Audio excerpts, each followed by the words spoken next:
An ex-Boko Haram stands having laid his arms and comes back, turns his way away from his negativity. He stands to be a president of this country. He stands to aspire to any position in this country. Why is he wasting his time? Opportunities. The Fulani Army just released a statement that releasing Mazi Nnamdi Kanu is more dangerous than releasing a repentant Boko Haram. You know, that video we just saw now were the words of that soldier who's a Fulani, Mr. Raf. Where are we? What's your reaction? Welcome. That's why I tell you that it's an abominable administration of both Buhari and Tinubu. A repentant Boko Haram is still a terrorist who have selfish interest and ulterior motive, pretending to have been repented. A terrorist meaning an arsonist. An arsonist meaning somebody that can unleash terror, pain, agony on a fellow human being without reason. No reason. I don't know what I understand. Yeah. So that's why in the USA today, if they're after you as a terrorist, it's either you come alive or dead. You can never reintegrate the terrorists into American system, both their military and their police. But you see the kind of regime we have in Nigeria, it is all Fulanized, Fulani regime. Ranging from Obasanjo, a Fulani man was deputy president. From Yaradua, a Fulani man was a president. From Jonathan, a Fulani man was vice president. Mohammed Sambo, Namad Sambo. Buhari regime, a Fulani man was what? President. A president. A Fulani man was chief of army staff. A Fulani man was GMO, group managing director of NNPC. A Fulani man was in charge of the customs, immigration, and the prison controller.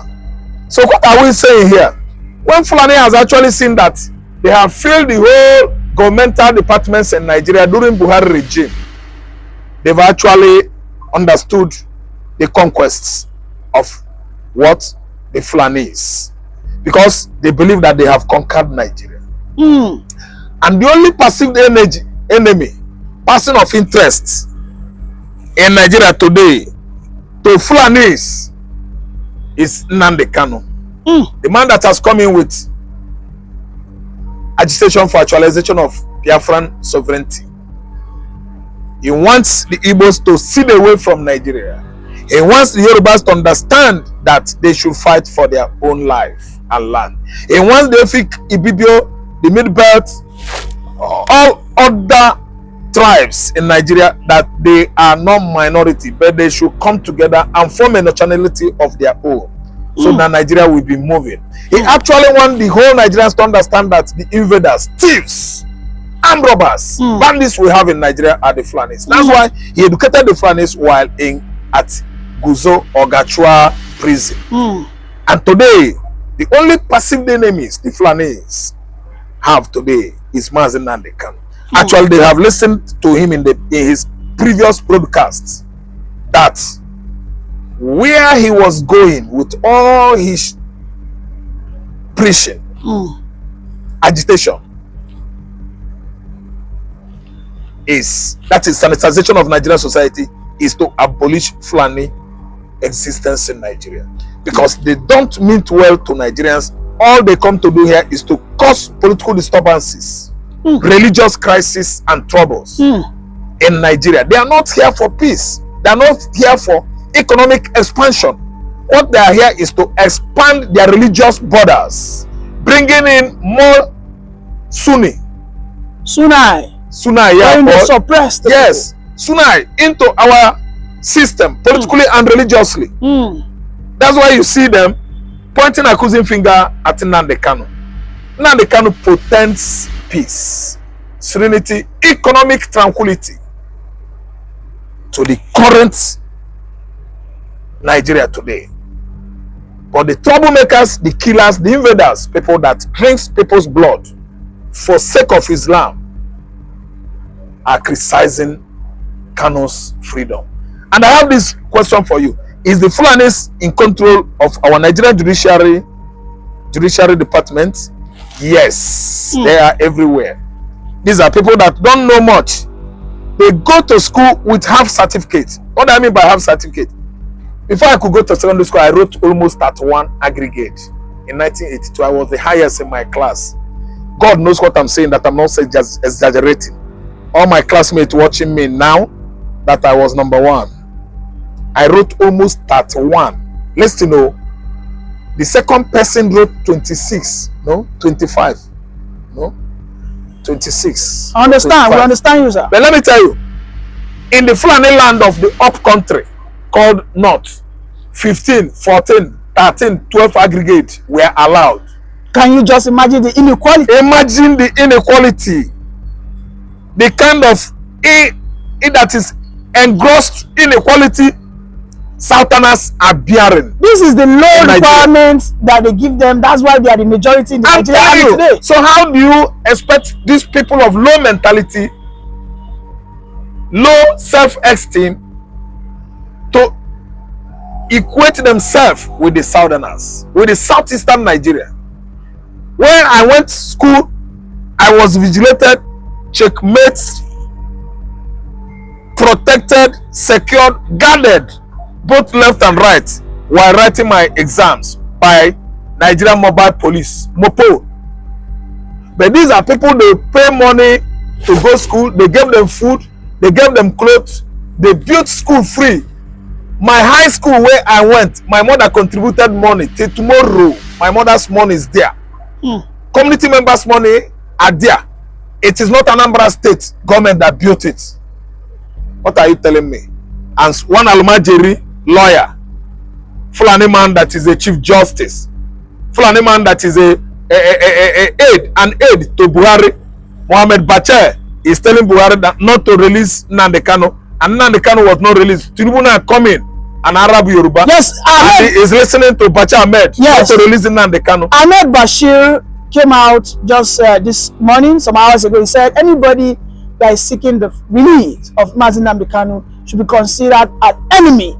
I mean, these were the people that held Nnamdi Kanu. It simply means he is speaking the mind of Buhari, just as Showore has recently also tweeted that Bashir is saying the mind of his benefactor, Buhari.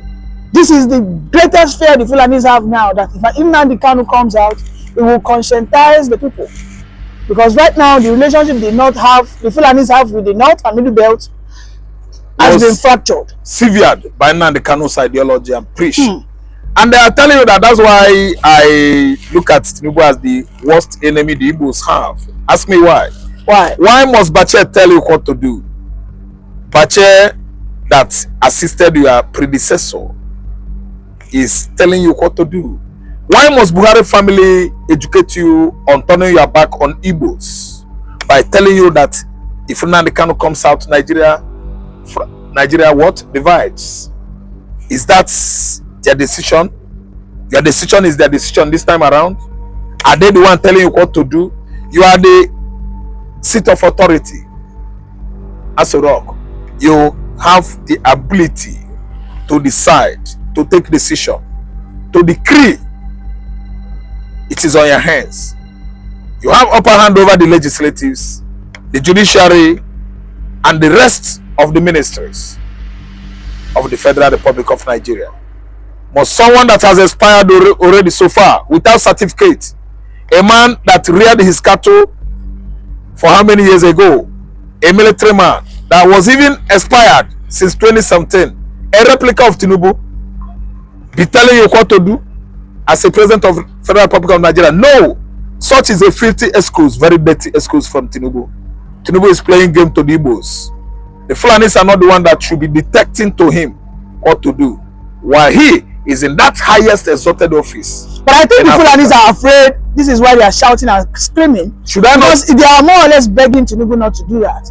It's because they know that Tinubu in the recent time has been clipping their wings, the way he has been balkanizing the Fulani cabals. So they feel this is the last blow, and they are shouting out that Tinubu, if you release Nnamdi Kanu, it is as good as you dividing the country. So they are more or less just, they don't have a choice, but they are scared, hoping that Tinubu will do their bidding, Anyway, let me tell you, Igbo mania is it. Igbo mania is the fear of the Igbos. Mania has to do with, let's say, mental sickness. A situation whereby you will see something, you will like to grab it. It is called klepto, then you add mania. A situation whereby you will see something, you will become afraid that you are dying, or you are dying, or you have nothing to do with, you have written it down that this thing you can't do it. That is when you have phobia. I don't understand. It has serious, strong meaning, synonymously with mania, phobia and mania.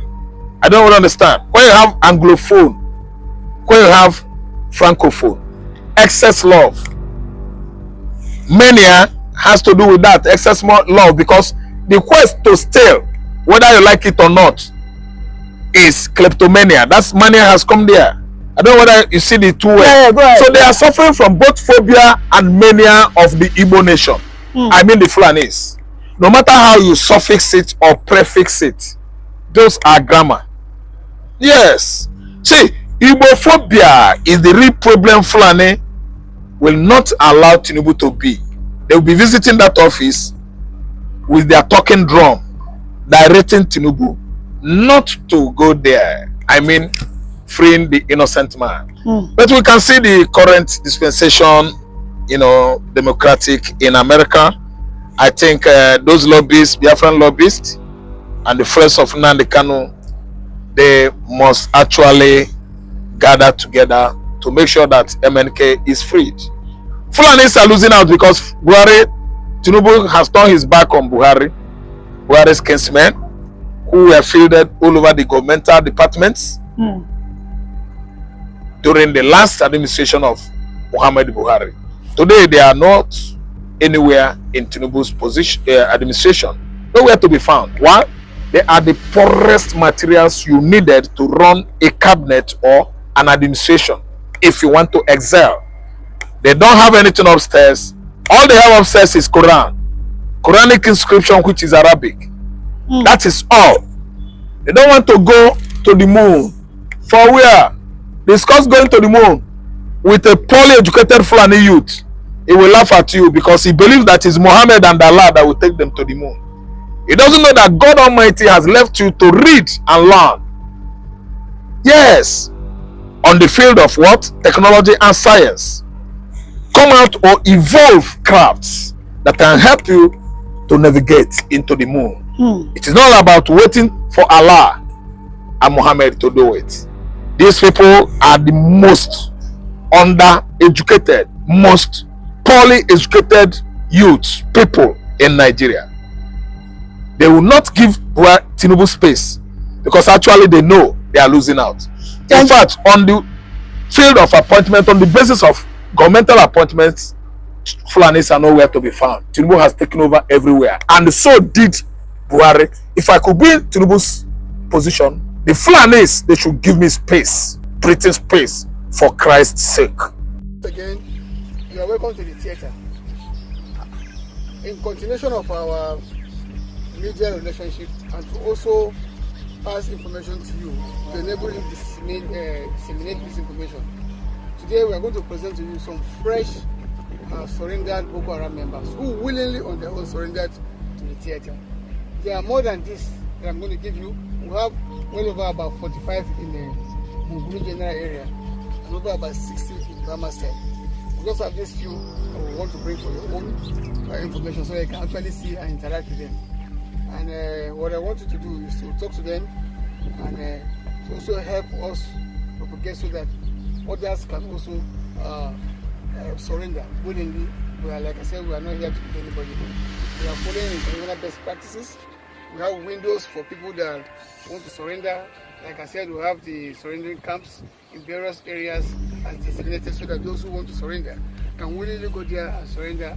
And there we'll pick them up, document them, profile them, and then we'll continue to train them and then de-radicalize them like these ones you're going to see this afternoon. That's why we're here. I'm going to present them to you thereafter. You can ask them questions. You can also ask us further questions for clarification. Boko Haram members who willingly on their own surrender to our troops. I'm presenting them to you today so you can see the effort we are making to get them. And so we were able to clean them up, and then we're discussing with them, and they're also helping us with some information. So I will need to ask questions for more clarification from us. Thank you.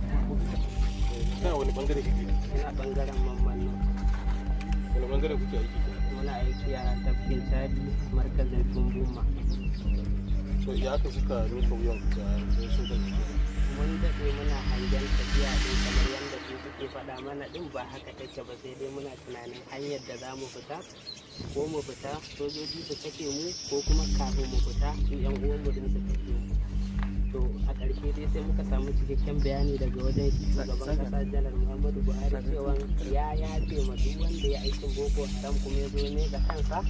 To insha Allah sojoji ba za su masa komai ba, za su karɓe shi, sai muka yi yunkurin koda za su kashe mu akan hanyar fita din.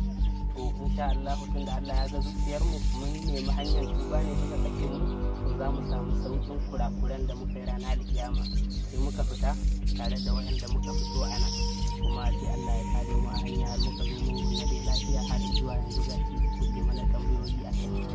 To shin nadama ce ta sa kuka miƙa wuya ko kuma dai ruwa ne ya tsare wadan gada? A gaskiya nadama ne muka yi saboda mun tabbatar da duk abin da ba gaskiya bane yana da ƙarfi. Wani kuka fito? Mu 17 ne muka fito. Dama gari ne a cikin da kuka shiga wannan aiki? A kasarin mu gaskiya duka da ƙarfi ne muka fita. Karfi kamar yaya? Za su iya zuwa su tara mutanen gari, za su zaɓi samari, za su zaɓe su, za a ce to wayannan ku za ku je ku taimaka ma addini, wanda kuma ya ce ba zai yi ba, za a ce to shi wannan ya zama mutaji ne baya kan musulunci, don haka ga hukuncin da ya hau kanka. To tsawon shekaru nawa kuka yi tasiri?